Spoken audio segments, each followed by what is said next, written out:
Mi prima y yo veíamos horrorizadas a la misma anciana que habíamos visto en el árbol de paltas.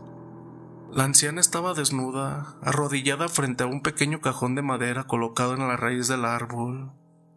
Un grito estruendoso se escuchó a nuestras espaldas. Algo se acercaba a nosotras. Por instinto, comenzamos a correr, pero el miedo y la desesperación nos jugaron una mala pasada. Por una mala coordinación, nos caímos al suelo mi prima y yo. Me llevé la peor parte, caí muy cerca del cajón de madera. Ahí pude observar a la anciana sonriéndome maliciosamente. En ese instante, escuché un llanto proveniente del cajón. Victoria me levantó como pudo y volvimos a correr desesperadas, tratando de huir. No sé si fue intuición, pero algo me decía que girara el rostro. Al hacerlo, observo a una criatura emergente del cajón. Una cosa horrible, un cuerpo con la piel muy blanca, facciones en el rostro de una persona muy vieja.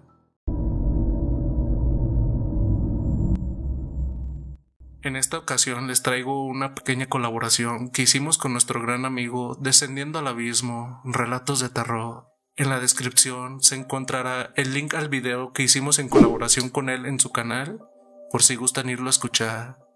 En estas historias conocerás a Norma, quien hace 12 años atrás, mientras cursaba la secundaria, experimentó una experiencia paranormal que marcó su vida para siempre junto a sus amigos. Se animaron a jugar a la copa, un juego que las llevó a conocer un espíritu llamado Orestes, quien les hizo una profecía que parecía imposible de cumplirse. Sin embargo, poco a poco, la tragedia comenzó a tocar sus puertas, dejándolos a todos marcados para siempre. En otra parte del mundo, en un pequeño pueblo llamado Villa Gutiérrez, Norma vive una experiencia aún más terrorífica junto a su prima Victoria, cuando se topan con una bruja del lugar y un ser demoníaco que las persigue por el baldío en una noche que nunca olvidarán. ¿Te animas a descubrir más sobre estas historias? Si es así, entonces comenzamos. Me llamo Norma y lo que voy a contar sucedió hace 12 años. En ese tiempo aún cursaba la secundaria. Todo comenzó con una reunión de adolescentes. Una noche de viernes, con los chicos del colegio, nos reunimos en la casa de nuestro compañero José. En total, éramos 13 personas. Estábamos en la habitación trasera de la casa, entre tanta música y alcohol. Luego de un rato, algo aburridos, los chicos encabezados por Javier deciden jugar a la copa. Insistieron en hacer una sesión, trataron en vano para que me una a ellos, pero no quise, me negué, y aun cuando les advertí que no jugaran, lo hicieron igual. No obstante, por curiosa, me quedé en el mismo cuarto. 6 varones se animaron a jugar a la copa: Javier, Silvio, Germán, Maxi, Fernando y Juan. Comenzaron la sesión. Entre chistes y preguntas bobas. Pasó una hora y no ocurría nada. Javier, algo fastidiado, en un momento gritó enojado: «Espíritu, hijo de puta, si no apareces te puedes ir bien a la mierda». La copa inmediatamente se movió y formó una palabra contundente: «Aquí estoy». Los varones iniciaron una metralleta de preguntas básicas: ¿quién eres? ¿Cómo murió? El espíritu dijo llamarse Orestes. Afirmó haber vivido en la década de los 60 y que se había suicidado después de la muerte de su mujer. Mis compañeros preguntaban sin cesar, y en una de sus preguntas fue de si se trataba de un ente bueno o malo. La tabla respondió: «Solo vengo a advertir que no se juega con lo desconocido». Mis amigos, en tono de burla, fueron más allá todavía y exigieron al espíritu a responder quiénes iban a morir de los que estaban presentes. La copa escribió al instante: 3 morirán de la peor forma, uno más querrá suicidarse, pero no lo logrará. En ese instante quedé congelada. El pavor recorrió mi cuerpo como una corriente eléctrica. Una sensación de intranquilidad entremezclada con la desesperación se apoderó de mí. Los chicos cerraron el juego e inmediatamente se cortó la fiesta. Nos fuimos a nuestras casas y no se volvió a tocar el tema de la copa. Transcurre un mes y Javier muere en un accidente de tránsito. Cayó de la moto golpeando su cabeza con el pavimento y murió en el acto. El hecho preocupó a los demás que habían jugado a la copa. Los varones comenzaron a faltar a las clases, vivían encerrados en sus casas, no salían para nada. Todo esto a causa del terror generado por esa profecía. Se percibía un ambiente de mucha paranoia, pero de poco a poco y con el transcurrir de los meses, esa tensión se fue desapareciendo, volviendo a nuestras vidas rutinarias. A un año de la muerte de Javier, ya habíamos terminado la secundaria. Algunos estaban estudiando, otros comenzaron a trabajar. Silvio eligió la segunda opción. Trabajaba en una fábrica de cartón. Una mañana llegaba tarde a trabajar, iba casi corriendo por una vereda. Fue atropellado por un colectivo descarrilado. Murió a causa de las heridas. La rueda delantera aplastó su pecho, reventando la caja torácica. En el velorio nos volvimos a ver todos los compañeros de la secundaria. En ese lugar nos encontramos con un Fernando totalmente desmejorado. Había perdido mucho peso, unas ojeras prominentes se dibujaban en su rostro. En un momento en que estábamos solos, me animé a preguntar si estaba bien. Fernando se quebró y me comentó que todas las noches veía al pie de la cama a un hombre con el rostro demoníaco. El espectro le susurraba al oído en tono burlón: "Te voy a llevar". Traté de calmarlo, diciéndole que se aferrara mucho a Dios. Era evidente que Fernando ya no podía aguantar más. A los pocos días del entierro, nos enteramos de la hospitalización de Fernando. El pobre chico había intentado quitarse la vida con una soga. Sin embargo, fue salvado por su hermano. Apenas me enteré de la noticia y sin perder tiempo llamé a Hernán, a Maxi y a Juan para ver cómo estaban. Los tres tenían miedo, lo deduje con solo escuchar sus voces. Insistí por ir a ver un sacerdote y que rezaran. Mis ex compañeros me dijeron que iban a tomar precauciones al respecto. Pasaron 3 semanas donde no hubo ningún incidente. Me calmé totalmente, sin embargo, la desgracia tocaría nuestras puertas nuevamente. Hernán fue encontrado asesinado de 14 puñaladas. Hasta el día de hoy no se sabe quién fue el homicida. Se barajó a un primer momento la hipótesis de un homicidio en ocasión de robo. No obstante, se desechó la hipótesis. Su moto estaba a 2 metros de su cuerpo y entre sus ropas estaba la billetera con todo su dinero. Con la muerte de este último se cumplió la profecía dada. Fernando, al día de hoy, se recuperó. Logró salir de un estado profundo depresivo. Es más, ahora es muy cercano a la iglesia y trabaja para Dios. Los restantes quedamos muy marcados. Si alguien me pregunta cuál es mi lugar preferido en el mundo, sin dudarlo, sin pensarlo 2 veces, les diría que mi lugar favorito es Villa Gutiérrez, un pequeño pueblito de Córdoba situado muy cerca de las sierras, un lugar muy hermoso, tranquilo y que sirve para romper la rutina de la vida citadina. Y si bien sigo disfrutando del lugar, hay algo que no puedo sacar de la cabeza, aun cuando pasaron bastantes años. En el 2010 viajé a Villa Gutiérrez. La idea era pasar las vacaciones de verano en la casa de mis tíos. Con los primos nos llevamos muy bien, al ser casi de la misma edad. Sin embargo, Victoria es un caso aparte. Es mi mejor amiga, prácticamente la hermana que siempre quise tener. Ella y yo organizamos y no dejábamos nada al azar: salidas, boliches, camping, excursiones, etc. En el último fin de semana de vacaciones, mis primos organizaron un asado para despedirme. La cita sería a las 22 de un viernes en la casa de Manuel. Un amigo cuya casa tenía quincho, pileta. Gerardo, su hermana Victoria y yo fuimos a lo de Manuel. Para llegar hasta su casa debíamos atravesar un radio de 6 cuadras.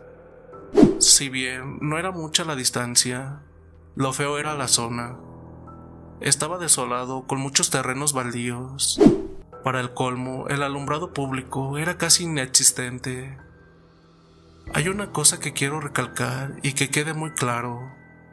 No obstante, al camino oficial había otro que atravesaba varios terrenos. Era una suerte de atajo lleno de árboles grandes y frondosos, que si uno lo recorría, podía ahorrarse 2 cuadras del trayecto.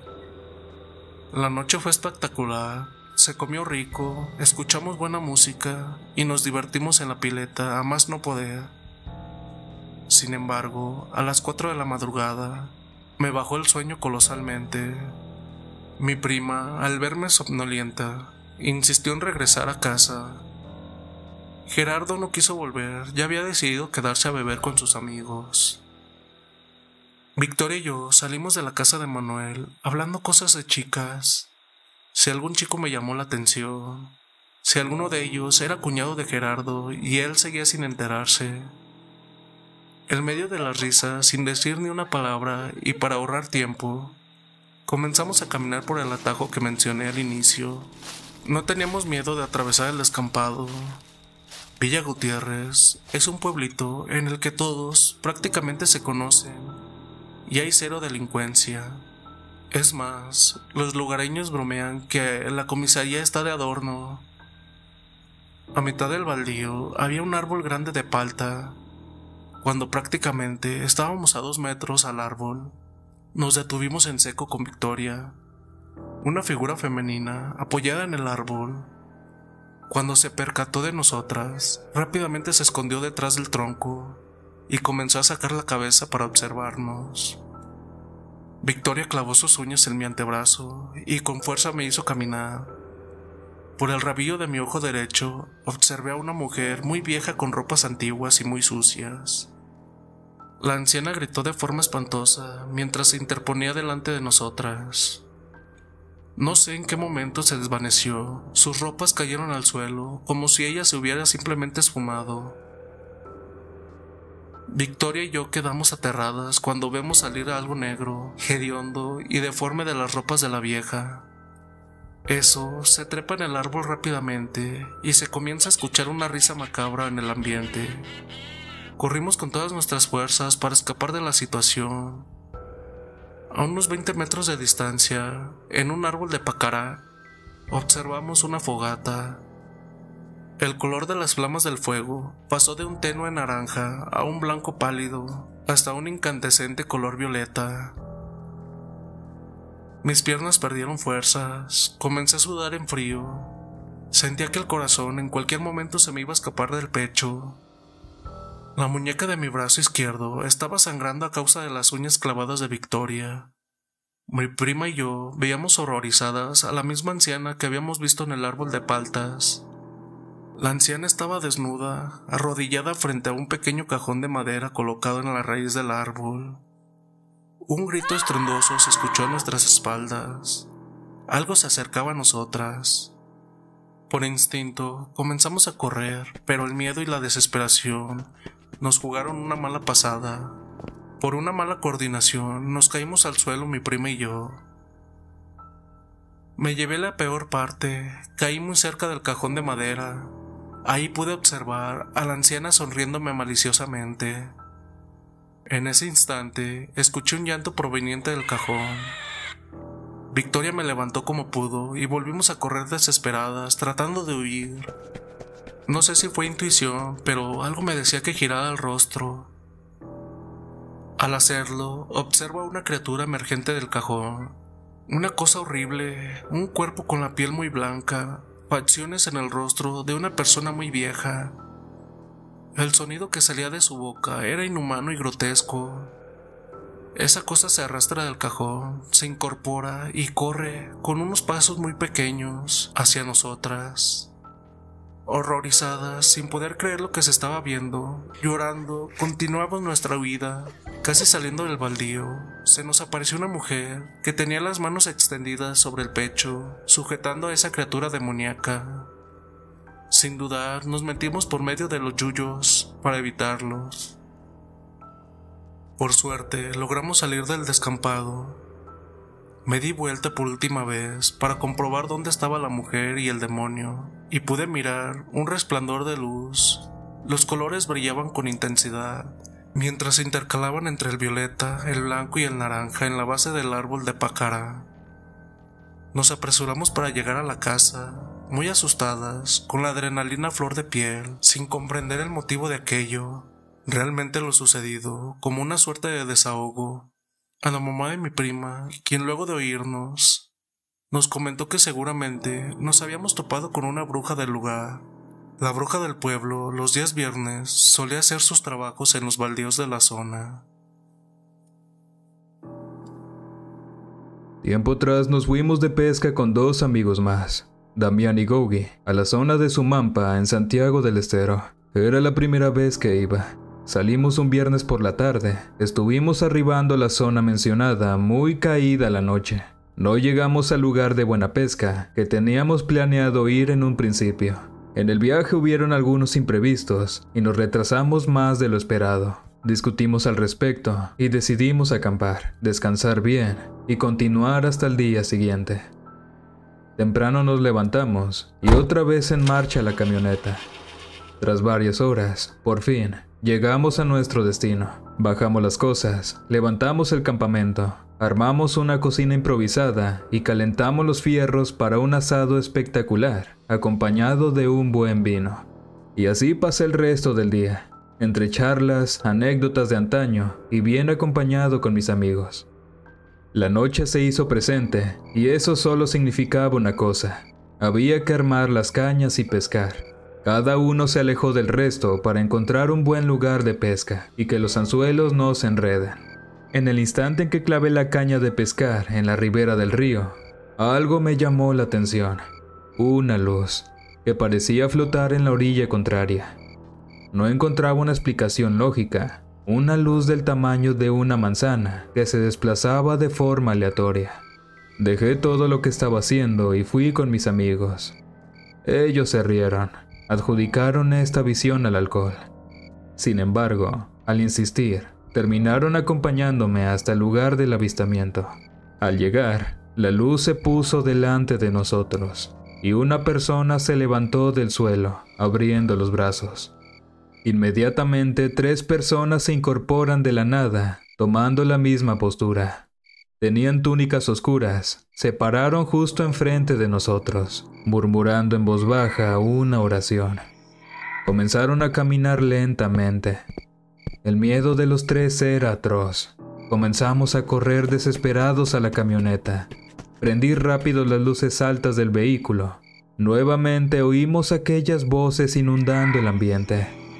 Pasaron varios minutos, hasta que lentamente cesaron las voces. La calma de poco volvió en los 3. Algo reticentes nos sentamos junto a la fogata, tratando de encontrar una respuesta lógica a lo sucedido. Luego de discutir al respecto, decidimos pasar la noche ahí. Era de noche, no conocíamos la zona ni el camino, y el sueño que nos había dado a los 3 era impresionante. Con esfuerzo tiramos unas colchas alrededor del fuego y echamos a dormir un poco. Exactamente a las 3 de la madrugada, sentí un gran peso en mi estómago. Al abrir los ojos, un perro muy grande, con olor a podrido, tenía una pata sobre mí. Hice fuerza para levantarme, pero solo pude dar un grito ahogado. Mis amigos se levantaron asustados y rápidamente comenzaron a gritar, porque detrás del perro había un hombre con la cabeza deforme. Las llamas de la fogata crecieron de modo ilógico, llegando a una altura de 2 metros. Con la ayuda de mis amigos me pude librar de aquella bestia. Me sujetaron de ambos brazos, porque estaba tan débil que apenas podía estar en pie. Los 3, muy aterrorizados, observamos a 5 personas salir de las aguas del río. Estas personas caminaban una tras la otra, como si fueran en una procesión, con ropas tan oscuras que era imposible definirlos. Nuevamente, escuchamos un murmullo. En el profundo silencio de la noche, oímos como si un enjambre de moscas volara sobre nosotros. Corrimos con todas las fuerzas a la camioneta. En el camino sufrimos una lluvia de pedradas. Subimos a la camioneta para salir lo más rápido posible de ahí. Con los nervios de punta, me era difícil manejar. Aparte de no conocer la zona, nos metimos por cualquier sendero. En un momento dado, freno de golpe, con el miedo calado en mis huesos. Veo la misma procesión de personas. Sin embargo, ahora llevaban arrastrando un ataúd. Quedamos horrorizados, sin saber qué hacer. Una de las personas abrió el cajón, y en ese instante, el auto dejó de funcionar. La única luz que veíamos era la que salía del cajón. De repente, una persona se paró en mitad del sendero. Se quitó las túnicas, quedando completamente desnudo. Damián me gritó: ¡Es el demonio! Sus pies eran unas grandes pezuñas, como las de un animal. Tenía un rostro deforme, con una quijada muy pronunciada y las orejas muy alargadas. La criatura se introdujo al cajón, y la luz violeta brilló con más intensidad. Unos minutos interminables, sin saber qué hacer, solo observar en silencio horrorizados. Las personas reiniciaron su procesión, perdiéndose por el monte. Esperamos un momento e intentamos encender el vehículo. Extrañamente, la camioneta no tuvo más desperfectos. Salimos a la ruta y llegamos a la localidad de Loreto. Como verás, esto nos dejó muy marcados, hasta el punto de no querer pescar por varios años. Antes de comenzar con mi historia, les comento que me llamo Guillermo, vivo en la capital, Salta, y soy muy aficionado a la pesca. Me encanta dicho deporte, además de que me ayuda bastante a deslindarme de la rutina y monotonía de la vida diaria. Y es gracias al mismo que conocí a distintas personas que comparten mi pasión. De tantos viajes realizados, conocí a un tipo apodado Gallego, quien sin problemas, al entrar en confianza, me contó su anécdota paranormal. En la actualidad, el Gallego ronda por sus 50 años. Pero su vivencia ocurrió cuando tenía 18. En esa época, residía en El Carril, departamento del interior de Salta, y solía ir frecuentemente a pescar al río Calvimonte. Algunas veces iba a pescar junto a sus amigos, en otras completamente solo. Para llegar a la zona, se debía atravesar un arroyo de cauce mediano, con un puente muy precario. Fue en una de esas ocasiones en que se encontraba pescando solo en el río, que padeció un hecho sobrenatural. El Gallego decidió quedarse toda la noche en la orilla para un mejor pique y sacar las mejores presas. Él recuerda que la noche estaba clara, con un cielo estrellado. Estaba un poco borracho, ya que se había bajado sus 3 vinitos. Cerca de la 1 de la madrugada, sentado en la orilla, siente una brisa helada de viento, y a la vez, unos pasos que se iban acercando a su dirección. Se da vuelta inmediatamente y encuentra a un gaucho parado junto a un caballo. Llevaba la vestimenta típica, bombacha, botas, un poncho, sombrero de ala ancha y una barba prominente completamente blanca. Ambos se miraron fijamente por un segundo, hasta que el gaucho le dice: «¿Cómo lo ve, compadre? ¿Qué parece?», pregunta el gaucho a mi amigo. «Acá estamos refrescando un poquito con este vinito y pescando. ¿Quiere un trago?». «Le acepto un poco de vino, amigo». «Tome, amigo, que la noche está linda para unos vinos». «Como fue bueno conmigo, le voy a decir esto, joven. Ya es tarde para andar por acá. Vaya a su casa, que esto se va a poner feo». El gallego lo miró extrañado, pensando por dentro: «¿Y a este tipo qué le pasa?». Sin embargo, el gaucho le volvió a advertir que se fuera del lugar, y acto seguido, se subió al caballo y se mandó por el río. El tipo se perdió en el agua y no volvió a salir. Lo único que pudo ver fue el sombrero del gaucho, que se iba junto a la correntada del cauce. Mi amigo quedó bastante asustado, sin poder creer lo que había visto. Corajudo por el vino, comenzó a llamarlo para que se apareciera, pero como no le respondían, el temor comenzó a crecer en su interior. Agarró sus cosas, se tomó lo que restaba del vino y se mandó de regreso. Cuando estaba atravesando el puente del arroyo, se dio cuenta que había comenzado a lloviznar, así que apresuró el paso. Para el momento que llegó a su casa en el carril, la llovizna se había convertido en una tormenta muy fuerte. Al día siguiente, el gallego se entera que la magnitud de la lluvia había desbordado el río totalmente, y el arroyo había crecido de tal manera que se llevó el puente por completo. Hoy en día, mi amigo piensa que él no estaría aquí de no haber escuchado al gaucho esa noche. Y bien, comunidad, ahora sí, ¿qué tal les parecieron estas historias, esta colaboración? Espero que haya sido de su agrado. No olviden pasar por el canal de nuestro amigo Descendiendo al Abismo y escuchar la colaboración que hicimos con él y apoyarlo también. También les recordamos que tenemos página y grupo en Facebook, y si gustan seguirnos por TikTok e Instagram, por ahí estamos un poquito más en contacto con ustedes. Y si tienen alguna historia que les gustaría compartir, nos la pueden hacer llegar por ese medio, e incluso en la página de Facebook se encuentra nuestro WhatsApp personal, por ahí se pueden poner en contacto con nosotros. Y sin más, dulces pesadillas.